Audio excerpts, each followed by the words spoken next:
बिस्मिल्लाहिर्रहमानिर्रहीम। अस्सलामुअलैकुम वरहमतुल्लाहि वबरकातुह। भाइयों बहनों, आप कैसे हैं?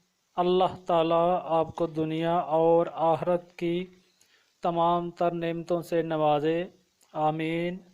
अपने चैनल ऐनुल यकीन पर आपको खुशामदीद कहता हूँ।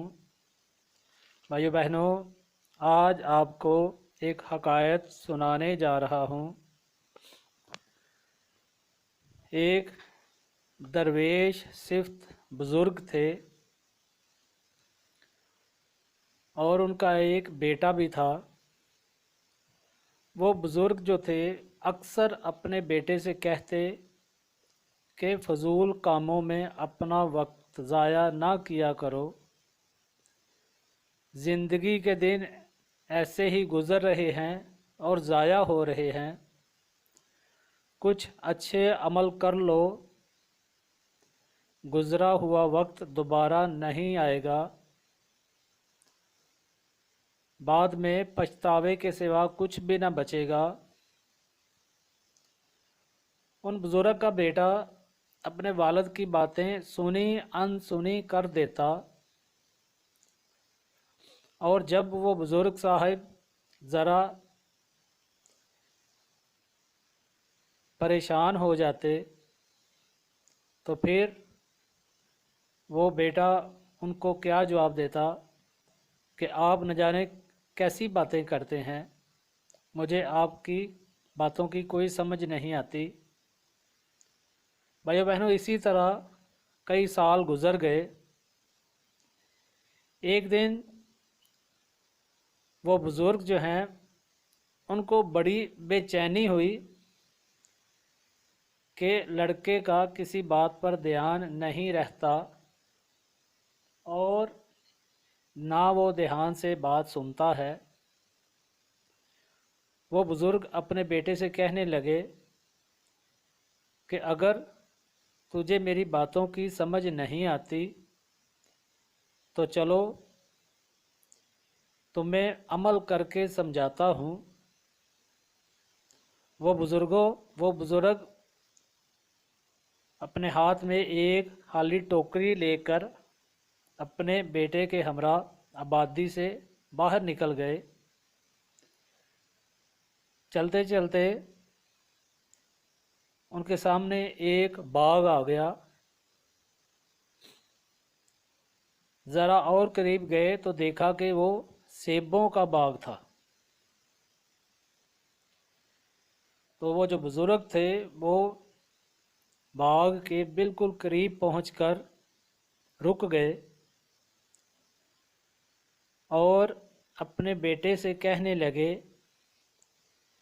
कि ये लो, ये खाली टोकरी है, बाग में दाखिल हो जाओ और इस टोकरी को सेबों से भर कर लाओ।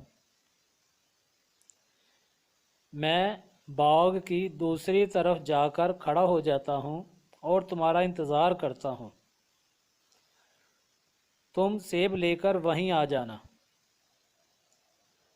और देखो, जो सेब इस टोकरी में भरोगे इसकी दो शर्तें भी हैं। शर्तें मैं तुमको बता देता हूँ, इन शर्तों पर अमल ज़रूर करना। लड़का बाप से कहने लगा, कौन कौन सी शर्तें हैं? तो वालिद ने जवाब दिया कि जो सेब टोकरी में डालना है उसे तब्दील ना करना, यानी जो भी सेब टोकरी में रख लिया उसको बाहर नहीं निकालना नहीं, या उसकी जगह दूसरा सेब नहीं रखना, वो ही रहने देना। और दूसरी शर्त जो थी कि जंगल में जहाँ से एक बार गुज़रोगे तो दोबारा वहाँ पर चक्कर नहीं लगाना। जैसे एक बार गुज़र गए तो फिर उधर वापस नहीं आना, सीधा ही जाना है। ये दो शर्तें वो बाप ने अपने बेटे को बता दी। लड़का कहने लगा, लो जी, ये कोई काम है? आप जंगल के दूसरी तरफ जाकर मेरा इंतज़ार करें, मैं सेब लेकर अभी आपसे मिलता हूँ और शर्तें भी ज़रूर पूरी करूँगा। बुज़ुर्ग तो इतनी बात कहकर जंगल के दूसरी तरफ चले गए। अब लड़का अपने जहन में शर्तें सोचकर बाग में दाखिल हो गया।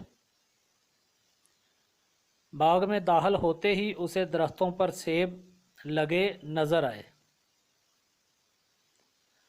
बाग के शुरू में दरख्तों पर सेब लगे थे, मगर तेज़ हवाओं की वजह से कुछ साइज़ में छोटे थे और कुछ परिंदों ने खराब किए हुए थे, यानी आधे आधे सेब परिंदे खा गए थे और कुछ सेब कच्चे भी थे। लड़के ने ऐसे ही कुछ कच्चे और परिंदों के काटे हुए खराब सेब अपने 2-4 सेब अपनी टोकरी में डाल लिए और जंगल में और बाग में आगे बढ़ने लगा। उसने देखा कि बाग के अंदरूनी पेड़ों पर अच्छे सेब लगे थे, जो साइज़ में भी बड़े थे और उनका कलर भी बहुत अच्छा था और यकीनन वो मीठे भी होंगे। तो लड़का ये देखकर दिल में सोचने लगा कि बाग के आगे और भी अच्छे सेब होंगे, और वो गर्मजोशी से आगे बढ़ता गया। जब वो लड़का बाग के दरमियान बिल्कुल वस्त में पहुंचा तो क्या देखा कि दरख्त बहुत ज़्यादा घने थे और उन पर जो सेब लगे थे वो बहुत ज़्यादा पक गए थे और पकने की वजह से आधे आधे गल चुके थे। लड़का सोचने लगा कि जो अच्छे सेब थे वो तो मैं पीछे छोड़ आया। उसने सोचा कि पीछे जो सेब छोड़ आया हूँ वो लेने चला जाता हूँ। फिर उसे अपने बाप की शर्तें याद आई कि टोकरी से सेब तब्दील नहीं करना और बाग में दूसरा चक्कर भी नहीं लगाना। लड़के ने ये शर्तें याद करके वो जो गले हुए सेब थे उनको ही थोड़ा इधर उधर घुमा के छांट के उनमें से जो सेब थोड़े गले हुए थे वो अपनी टोकरी में डाल लिए और आगे बढ़ गया। अब बाग ख़त्म हो रहा था और लड़के की टोकरी में थोड़ी सी जगह खाली थी। उसने बाग के आखिर में जो कच्चे और परिंदों के काटे हुए सेब थे उन्हीं से टोकरी भर ली और टोकरी भर के बाग से बाहर निकल गया। बाहर निकलने के बाद उसको सामने अपना बाप दिखाई दिया और वो सेबों की टोकरी लेकर अपने बाप के पास पहुंचा। जब बुज़ुर्ग ने बेटे को देखा तो कहा कि सेब ले आए हो? बेटा बड़े फ़ख्र से बोला, जी मैं सेब ले आया हूँ। बुज़ुर्ग ने कहा, अच्छा टोकरी को ज़मीन पर उंडेल दो। जब लड़के ने सेबों से भरी टोकरी को ज़मीन पर उंडेला तो उन सेबों में सिर्फ 1 या 2 सेब थोड़े ठीक होंगे, बाकी सेब कुछ कच्चे, कुछ परिंदों के काटे हुए और कुछ ज़्यादा पकने की वजह से गले हुए थे। बुज़ुर्ग ने जब सेब देखे तो लड़के से कहने लगा कि मैंने तुम्हें कहा था कि बेहतरीन सेब लाना, ये तुम क्या उठा लाए हो? इस पर उस लड़के ने जवाब दिया कि जब मैं बाग में दाखिल हुआ तो वहाँ सेब कुछ कच्चे थे, कुछ परिंदों के काटे हुए थे। मैंने उनमें से 3-4 सेब टोकरी में डाले और सोचा कि आगे जाकर देखता हूँ, शायद आगे अच्छे सेब मिल जाएं। जब मैं बाग के आगे बढ़ा तो वाकई वहाँ अच्छे सेब लगे थे। तो मेरे दिल में ख्याल आया کہ میں باغ میں تھوڑا سا آگے آیا ہوں تو اچھے موٹے خوشبودار اور کلرفل سیب مجھے مل گئے ہیں، کیوں نہ میں باغ کے اور آگے جاؤں اور وہاں پر مجھے اس سے بھی اچھے سیب مل جائیں گے۔ تو وہ لڑکا کہنے لگا کہ میں اس سے آگے بڑھا۔ آگے بڑھ کر جب میں باغ کے درمیان وسط میں پہنچا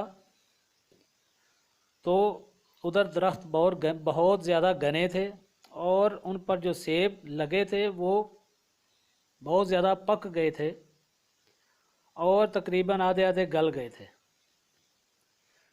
تو میں نے جب یہ سیب دیکھے تو میں نے سوچا کہ واپس جا کر سب سیب تبدیل کر لاؤں، مگر آپ کی شرطیں مجھے یاد آ گئیں۔ پھر میں نے گلے ہوئے سیبوں سے کچھ اچھے سیب چن کر ٹوکری میں ڈالے اور آگے بڑھا تو جنگل ختم ہو رہا تھا۔ پھر جیسے سیب ملے میں نے انہی سے ٹوکری بھر لی۔ پھر بزرگ کہنے لگے اب تمہیں بات سمجھ آئی، تم نے اپنا فیصلہ غلط کیا، جو اچھے سیب تھے وہ تم پیچھے چھوڑ آئے اور آگے آنے والے سیبوں کے بارے میں یہ اپنی رائے قائم کی کہ آگے اچھے ہوں گے اور تمہیں آگے خراب سیب ملے، تو تمہارے غلط فیصلے کی وجہ سے تم اچھے سیب نہ لا سکے۔ اب تمہیں بات سمجھ آئی کہ میں تمہیں کیا سمجھاتا ہوں۔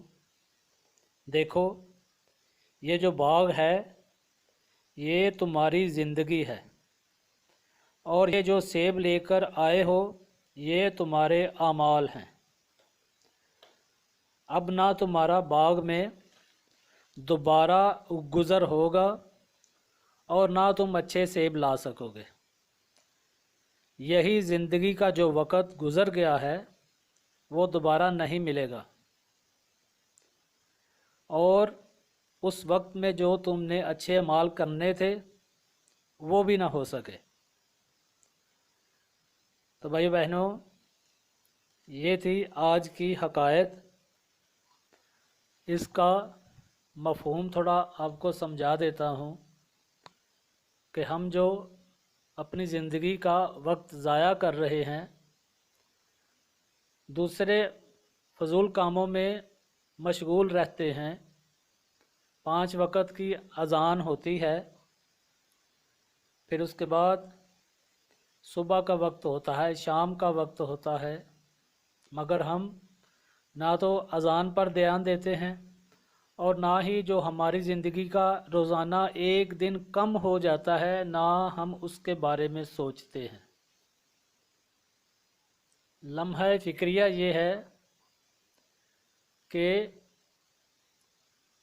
ہم اپنے بارے میں سوچیں کہ ہماری زندگی کا روزانہ ایک دن کم ہو جاتا ہے۔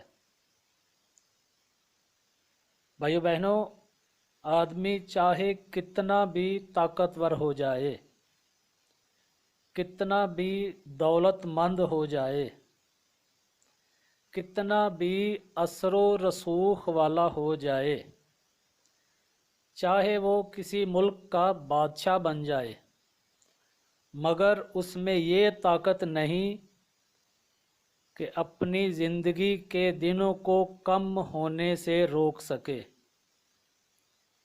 جو دن صبح شروع ہو گیا لازمی اس کی شام بھی آئے گی۔ اگر اس ایک دن میں انسان سمجھ گیا کہ میں نے اس میں کیا کرنا ہے تو وہی کامیابی ہے، اور اگر اچھے سیبوں کی تلاش میں اگلے دن پر ڈالتے رہے یا باغ کے اگلے حصے کو ڈھونڈتے رہے تو یہ زندگی ایسے ہی ختم ہو جائے گی اور ہمارے ہاتھ میں کچھ بھی نہ آئے گا۔ اللہ تعالی ہمیں نیک اعمال کرنے کی طاقت عطا فرمائے۔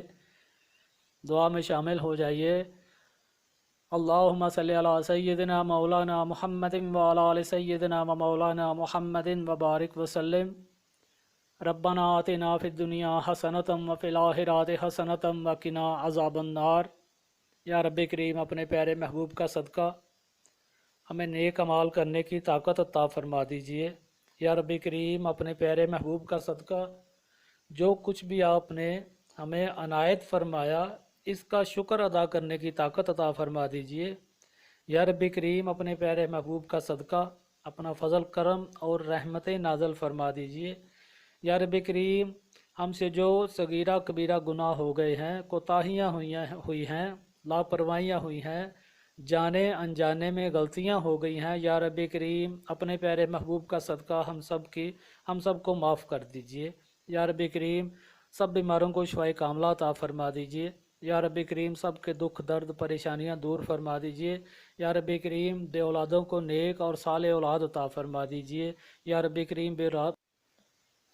کریم بے روزگاروں کو اچھا روزگار عطا فرما دیجئے۔ یا رب کریم اپنے پیارے محبوب کا صدقہ جو لوگ رشتوں کے لیے پریشان ہیں ان کے لیے اچھے اسباب پیدا فرما دیجئے۔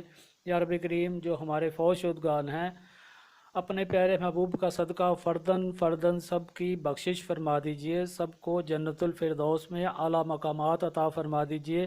یا رب کریم ہمارے وطن پاکستان کے اوپر اپنا خصوصی فضل کرم اور رحمتیں نازل فرما دیجئے، آمین ثم آمین۔ ربنا تقبل منا انک انت السمیع العلیم وتب علینا انک انت التواب الرحیم، وصلی اللہ تعالی علی خیر خلقہ نور عرشہ وزینت فرشہ محمد وآلہ وصحابہ اجمعین برحمتک یا ارحم الراحمین، آمین۔ السلام علیکم ورحمۃ اللہ وبرکاتہ۔